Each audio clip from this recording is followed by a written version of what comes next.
Good evening, student. I am Raju Thakre and welcome in Excellent Academy Kuradi. सो बेटा आज का मेरा जो टॉपिक है ये एक बहुत इंपॉर्टेंट रिएक्शन है जिसका नाम है Gattermann coach formulation of Areen. अब इसको Gattermann coach formulation of Areen reaction है, इस नाम पे से अपने को समझ में आ रहा है कि ये रिएक्शन नेम्ड रिएक्शन है। और एक बात याद रखना, जितनी भी नेम्ड रिएक्शन चैप्टर के अंदर में होती है वो बहुत इंपॉर्टेंट रिएक्शंस होती है, उसके ऊपर बहुत सारे क्वेश्चंस हमको एग्जामिनेशन में पूछता है। एक तो नेम के तरीके से पूछेगा या फिर उसके ऊपर के छोटे छोटे क्वेश्चंस अपने को पूछ सकता है, या हाउ विल यू फॉर्म, इस तरीके से क्वेश्चंस हमको एग्जामिनेशन में पूछ सकता है। और इसीलिए मैं बहुत बहुत बहुत बहुत आपको प्यार से बोल रहा कि नेम रिएक्शन को आपको बहुत ज़्यादा वेटेज देना है, और हो सके तो इसके लिए पूरे चैप्टर के हिसाब से नेम रिएक्शन की अलग से कॉपी बनाना है, और सारी उसके अंदर में जितनी भी नेम्स रिएक्शन उस चैप्टर में आ रही है उन नेम्स रिएक्शंस को अलग से उस कॉपी के अंदर में लिखना है, ताकि हम लोग आसानी से एकदम और लुक मार के एक बार एक नज़र में उन सारे रिएक्शंस को हम क्या कर सकते हैं, देख सकते हैं। क्योंकि नेम रिएक्शन एनसीईआरटी के हिसाब से एंड स्टेट बोर्ड के हिसाब से, दोनों के हिसाब से बहुत इंपॉर्टेंट है। और इनके ऊपर में, और इसमें से एक सबसे इंपॉर्टेंट इस चैप्टर की रिएक्शन है गेटरमैन कोच फॉर्मुलेशन रिएक्शन। देखने में बहुत रिएक्शन इजी लगती है, देखने में जाओगे तो ये रिएक्शन आपको बहुत इजी नज़र आ रही है, एकदम आसान से रिएक्शन नज़र आ रही है, लेकिन इसको समझना उतना ही डिफिकल्ट है। इसको समझना बहुत ज़रूरी है, पूरी तरीके से रिएक्शन हमको समझ में आना चाहिए। तो गाइज इसका नाम को थोड़ा सा देखो, इसके नाम को थोड़ा सा, इसके नाम में देखो कोच लिखा है, कोच के पास का आपको क्या करो, OCH को देखो, KOCH, के को थोड़ा सा खा जाओ और OCH को देखो। तो OCH को देखने के बाद में हमको नज़र क्या आ रहा है कि अल्डिहाइड CHO मतलब फॉर्माइल ग्रुप, और इसीलिए इसका नाम आया फॉर्मुलेशन। तो इसमें करना क्या है, अपने को बिल्कुल सिंपल लैंग्वेज में मैंने लिखवाया हो कि बेंजीन को रिएक्ट करना है, मतलब ट्रीटेड करना है किसके साथ में, वेपर्स ऑफ कार्बन मोनोऑक्साइड, जो आपको यहाँ पर दिखाई दे रहा है। 1 मिनट में इसको ब्रशिंग कर देता ताकि आपको देखो इसके अंदर में अपने को ये देखो यहाँ पर कार्बन मोनोऑक्साइड अपने को नज़र आ रहा है। अपने को इसके रिएक्शन कार्बन मोनोऑक्साइड के साथ में करना है, और उसके साथ में यहाँ पर हाइड्रोक्लोरिक एसिड का मिक्सचर लेना है, ठीक है। और in the presence of catalyst mixture of AlCl, मतलब ये क्या है, लेविस एसिड है, Lewis acid AlCl3 and CuCl3, मतलब एल्यूमिनियम क्लोराइड अनहाइड्रस लेना है। यहाँ पर आप अनहाइड्रस भी लिख सकते हो, अनहाइड्रस AlCl3, या फिर आप क्या कर सकते हो, क्यूपरस क्लोराइड यहाँ पर ले सकते हो, दोनों में से किसी भी एक को लेना है। मैं यहाँ पर AlCl3 को क्या करूँगा, प्रीफर्ड करूँगा, मैं CuCl2 को नहीं लूँगा। तब जाकर के क्या होगा, बोलता है कि यहाँ पर बेंजल डिहाइड बनेगा, बेंजल डिहाइड का फॉर्मेशन होगा, हाइड्रोक्लोरिक एसिड बाय प्रोडक्ट में जाएगा, क्योंकि यहाँ का जो H होगा वो ये Cl के साथ में कंबाइन होगा, और ये CHO का ग्रुप इतना क्या होगा, अटैच हो जाएगा किसके साथ में, बेंजीन के रिंग के साथ में। लेकिन इस रिएक्शन को देखने के बाद में हमको पूरा इसका कंप्लीट मैकेनिज्म समझ में नहीं आ रहा है। इसका कंप्लीट मैकेनिज्म हमको कुछ भी समझ में नहीं आ रहा है कि रिएक्शन किस प्रकार से होगी। हम ओवरऑल इसको बोल सकते हैं कि एक बेंजीन है, या फिर आप बेंजीन की डेरिवेटिव्स भी ले सकते हो, कोई प्रॉब्लम नहीं, बेंजीन की डेरिवेटिव के साथ में भी कर सकते हो इस रिएक्शन को, उसमें नो प्रॉब्लम। लेकिन याद रखना ये स्पेसिफिक बेंजीन की रिएक्शन है। बेंजीन को आपको क्या करना है, कार्बन मोनोऑक्साइड एंड HCl के वेपर के साथ में in the presence of anhydrous AlCl3 को लेना है, या फिर क्यूपरस क्लोराइड लेना है, तब बेंजल डिहाइड बनेगा। लेकिन गाइज इसका मैकेनिज्म मुझे समझना बहुत ज़रूरी है, इसका मैकेनिज्म समझ में आना चाहिए अपने को, तभी जाकर के यहाँ पर इसको समझने में आसान होगा। तो मैकेनिज्म को थोड़ा समझने का प्रयास करते हैं, इस मैकेनिज्म को। तो सबसे पहले गाइज इस रिएक्शन के सबसे पहली बात है, मैकेनिज्म आपको ओनली अंडरस्टैंडिंग के लिए मैंने लिख के भी रखा हो कि ओनली फॉर अंडरस्टैंडिंग, इसको आपको एग्जामिनेशन में नहीं लिखना है। लेकिन एनसीईआरटी के अंदर में इसके ऊपर में क्वेश्चन आ सकता है कि फर्स्ट प्रोडक्ट क्या बनता है, सेकंड प्रोडक्ट क्या बनता है, ये हमको क्वेश्चन आ सकता है। तो इसीलिए मैं ये मैकेनिज्म आपको बताते जा रहा हूँ। बहुत कम मिलेगा इसका मैकेनिज्म आपको, जब आप यूट्यूब पर भी सर्च करोगे या कहीं भी जाओगे तो इसका परफेक्ट मैकेनिज्म बहुत कम आपको दिखाई देता है। लेकिन मैं आपको बताने का प्रयास करा, अपने तरीके से समझाने का प्रयास करा कि इसका मैकेनिज्म किस प्रकार से होगा, किस प्रकार से इसको हम अंडरस्टैंड कर सकते हैं। तो सबसे पहले इस रिएक्शन के पिक्चर में आता है कार्बन मोनोऑक्साइड। आपके सामने देखो, आपके स्क्रीन के ऊपर है स्टार्टिंग में ही कार्बन मोनोऑक्साइड। थोड़ा सा मैं इसको स्टार्टिंग में झूम करके रखता हूँ ताकि आपको अंडरस्टैंडिंग के लिए बड़ा आसान हो जाए। तो सबसे पहले यहाँ पर आपको पिक्चर में आएगा कार्बन मोनोऑक्साइड, आपको नज़र आ रहा होगा। अब कार्बन और ऑक्सीजन के बीच में ट्रिपल बॉन्ड होता है, आपको नजर आ रहा है। अब कार्बन और ऑक्सीजन के बीच में ट्रिपल बॉन्ड होगा तो ऑक्सीजन के पास में एक इलेक्ट्रॉन ज़्यादा हो जाएगा, तो उसके ऊपर पॉजिटिव चार्ज, क्योंकि एक लोन पेयर उसकी क्या हो जाएगी, कम हो जाएगी, क्योंकि ऑक्सीजन के साथ में 2 लोन पेयर है। अब 2 लोन पेयर है, क्योंकि इनका ऑक्टेट देखो, इसका भी कंप्लीट है ऑक्सीजन का भी, इसका भी ऑक्टेट कंप्लीट है, क्योंकि ये देखो एक बॉन्ड के अंदर में 2 इलेक्ट्रॉन होते हैं, तो ये 3 बॉन्ड है यहाँ पर, तो 3 बॉन्ड है तो मतलब 6, और ये 2 डॉट दिखाई दे रहे मतलब 2 इलेक्ट्रॉन, तो 8 इलेक्ट्रॉन कार्बन के पास में, ऑक्टेट कंप्लीट है। यहाँ पर भी इसके पास में 8 इलेक्ट्रॉन है, ऑक्टेट कंप्लीट है, लेकिन एक लोन पेयर इसके पास में क्या है, ज़्यादा है, सॉरी कम है, और एक लोन पेयर कम होने की वजह से इसके ऊपर में चार्ज क्या आ गया, पॉजिटिव चार्ज आ गया, जो आपको नजर आ रहा है। तो इसका स्ट्रक्चर बराबर समझना बहुत जरूरी है कि जो आपके एग्जाम पॉइंट ऑफ व्यू बड़े काम में आएगा। फिर इसकी सबसे पहले जो रिएक्शन होती है वो रिएक्शन होती है किसके साथ में, हाइड्रोक्लोरिक एसिड के साथ में, जो आपको स्क्रीन पर नजर आ रहा है। आपको स्क्रीन पर नजर आ रहा होगा हाइड्रोक्लोरिक एसिड में, थोड़ा और जूम कर देता है इसको ताकि आपको समझने में बहुत आसान हो जाए।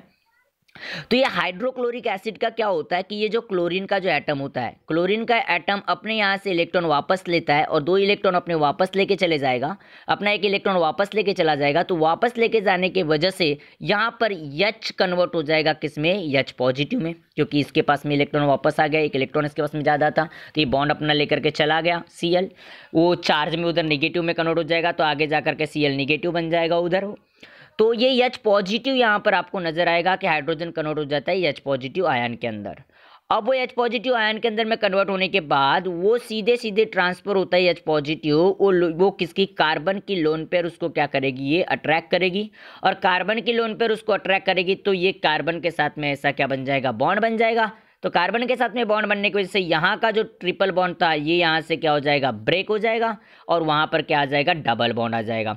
देखो आगे में आपको दिखाई दे रहा होगा कि आपको डबल बॉन्ड, तो देखो आपको थोड़ा सा जूम आउट कर देता हूँ मैं, तो क्योंकि हाइड्रोजन आया था, किसके पास में हाइड्रोजन आया था, इस कार्बन के पास में आया था, ये वाला कार्बन के पास में हाइड्रोजन आया, तो ये आपको हाइड्रोजन दिखाई दे रहा है। यहाँ पर गलती से ट्रिपल बॉन्ड आया, इसको ये यहाँ पर आपको थोड़ा सा ये यहाँ पर डबल बॉन्ड में कन्वर्ट करना चाहिए अपन ने थोड़ा सा इसको, तो सॉरी यहाँ पर देखो बॉन्ड आ गया, 1 बॉन्ड 3 और 1 4, सॉरी यहाँ पर बॉन्ड नहीं कटेगा बेटा, रुको 2 मिनट, यहाँ पर बॉन्ड इसका नहीं कटने वाला है, क्योंकि देखो यहाँ पर ट्रिपल बॉन्ड है, ट्रिपल बॉन्ड जैसे का वैसा रहेगा, सिर्फ एक नया बॉन्ड यहाँ पर क्या हो जाएगा, फॉर्म होगा, और नया बॉन्ड फॉर्म होने की वजह से यहाँ पर देखो इसकी वैलेंसी कार्बन की कंप्लीट हो जाएगी। देखो 3 और 1 4 बॉन्ड हो गए, एक नया हाइड्रोजन का बॉन्ड क्रिएट हो गया, और नया हाइड्रोजन का बॉन्ड क्रिएट होने की वजह से इसके ऊपर का जो चार्ज था वो चार्ज यहाँ से हट गया, और मतलब लोन पेयर उसकी पूरी निकल गई, और निकलने की वजह से यहाँ पर देखो लेकिन ऑक्सीजन का भी चार्ज जैसे का वैसा है, पॉजिटिव चार्ज।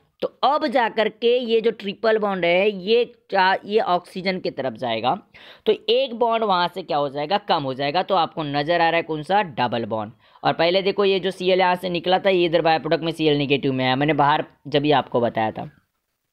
अब यहाँ पर क्या होगा, तो ये HC और ये जो Cl जो बचा हुआ है Cl निगेटिव, ये किसके पास में आ जाएगा, कार्बन के पास में, और कार्बन के पास में आने की वजह से एक जो कंपाउंड बनेगा जिसका नाम है फॉर्माइल क्लोराइड।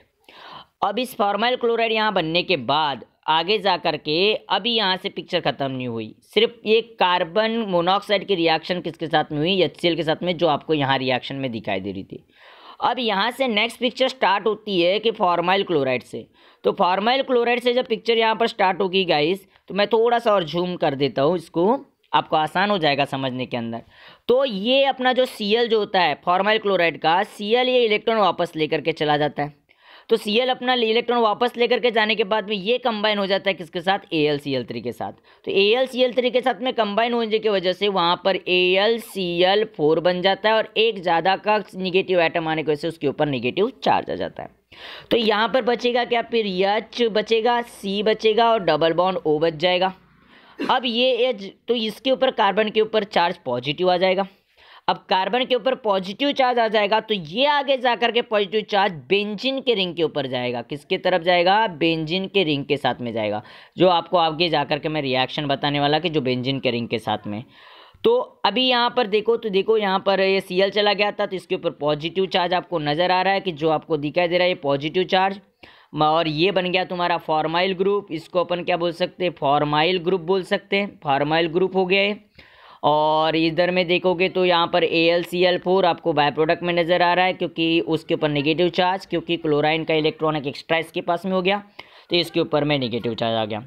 अब आगे देखो, इसके बाद में इसको आगे जा करके अब अपने को फॉर्माइल का ग्रुप मिला है, और यहाँ पर अब पिक्चर में हमारी आएंगे बेंजीन की रिंग। अभी तक के कोई पिक्चर नहीं थी, अभी तक के सिर्फ कैटालिस्ट की पिक्चर थी। अब ये तुम्हारा जब भी का जो फॉर्माइल ग्रुप बना था, थोड़ा ऐसा लिख दिया मैंने, कुछ गलत तो नहीं किया ना? ये सी डबल बॉन्ड ओ जैसे का वैसा है और एच जैसे का वैसा है, बस मैंने थोड़ा सा उसको अरेंज कर दिया। तो ये बेटा सीधे सीधे, तो अब मुझे बताओ, यहाँ पिक्चर बहुत अच्छे से समझ लो। अब यहाँ थोड़ा सा पिक्चर को अच्छे तरीके से समझने का प्रयास करूँ। अब गाइस ये बेंजीन की रिंग है। अब बेंजीन के रिंग के पास में हर एटम के पास में एच होगा, यहाँ भी एच होगा, यहाँ भी एच होगा, यहाँ भी एच होगा, यहाँ भी क्या होगा, एच होगा, यहाँ भी एच होगा, यहाँ भी क्या होगा, एच होगा। मैं दिखाया नहीं, लेकिन इन सब के पास में क्या होता है, एच होता है। इस चीज़ को ध्यान रखना। और ये एरोमेटिक है। अब एरोमेटिक है तो क्या होता है कि ये पाई बॉन्ड जो है, ये पाई बॉन्ड जो होगा ना, ये पाई बॉन्ड ये शिफ्ट हो जाएगा किसकी तरफ, इस पॉजिटिव चार्ज की तरफ।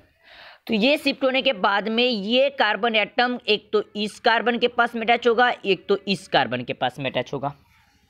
तो जिस कार्बन के पास में अटैच हो जाता है, तो मैं इसको एक कोई भी दोनों में से, नो प्रॉब्लम, आप यहाँ करो या इस कार्बन के पास में करो, दोनों में से कोई भी एक कार्बन के पास में आप अटैच कर सकते हो, कोई प्रॉब्लम नहीं। मुझे ऊपर अच्छा लगेगा इसलिए मैं ऊपर अटैच कर दिया।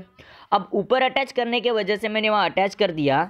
तो गाइज ये अब ये मुझे बताओ, ये मैंने ये बाजू वाले कार्बन के पास में अटैच किया, तो बाजू वाले कार्बन के पास में अटैच कर दिया। तो यहाँ पर देखो, तो ये एच अब भी दिखा दिया मैंने, तो इसकी तो बैलेंस पूरी हो गई।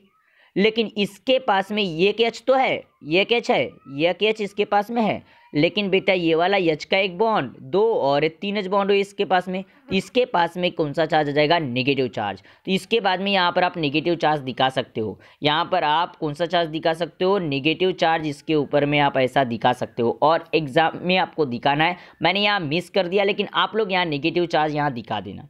तो यहाँ पर नेगेटिव चार्ज यहाँ पर आपको दिखाई दे रहा है।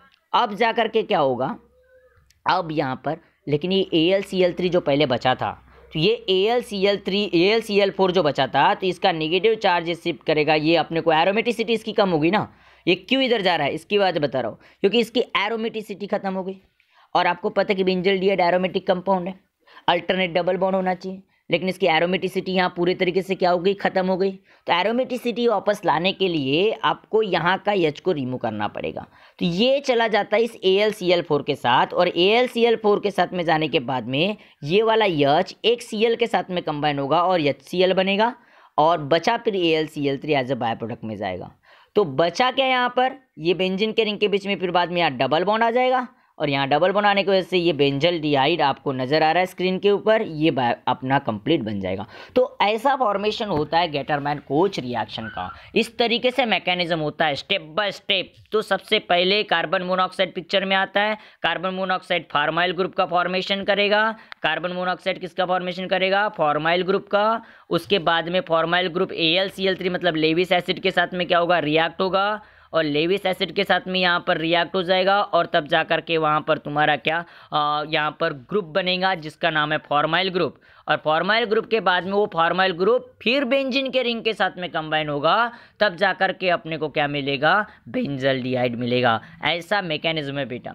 अगर आपको अच्छा लगा वीडियो तो देखो एक बार, अगर समझ में आ रहा है तो ठीक है, नहीं समझ में आया तो कमेंट में लिख दीजिएगा। मैं और अच्छे तरीके से इस वीडियो को बनाने का प्रयास करूँगा और अच्छे तरीके से समझाने का प्रयास करूँगा, क्योंकि ये लॉकडाउन का पीरियड है और लॉकडाउन के अंदर में हम ऑनलाइन लेक्चर्स पढ़ रहे हैं। क्लास में होता तो और बेटर तरीके से समझाने का प्रयास करता, लेकिन आपको पॉसिबल नहीं है कंटिन्यू क्लास करना, तो हम जितना समझ सकते समझने का प्रयास कर रहे हैं। लेकिन फिर भी अगर नहीं समझ में आएगा तो मुझे एक बार बोल दीजिएगा, मैं और एक अच्छे तरीके से वीडियो इसको बनाऊंगा और आपको समझाने का प्रयास करूंगा। Thank you guys for watching this video, thank you so much.